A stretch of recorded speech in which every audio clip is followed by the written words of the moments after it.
Yes, itazama hii penalty kwa makini zaidi. Ile composure aliyokuwa nayo El Professor Pacome Zouzoua, Mr. MVP kwa season ya 2024-2025. Hapa Pacome Zouzoua anathibitisha na kuonesha ubora mkubwa wa performance aliyonayo, lakini utulivu aliyokuwa nao wakati ya kwenda kupiga penalty hii. Kumbuka hii ni penalty ya maamuzi, wakati ambao watu wengi wana pressure, lakini yeye ndio wakati ambao alitulia na kumtesa Musa Pinpin Kamara.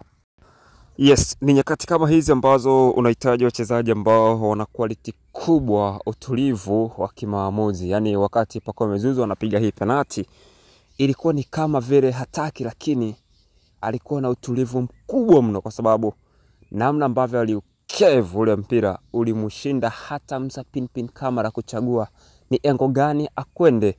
Nafahamu ya kwamba katika vifua vya wachezaji wenye Africans, mashabiki walikuwa wakiutazama mkwaju huu, wengi walikuwa na pressure, lakini Pacome Zouzoua yeye wala hakuwa na wasiwasi yoyote wakati anakwenda kupiga huu mkwaju wa penalty. Mwisho wa siku akaiweka kambani.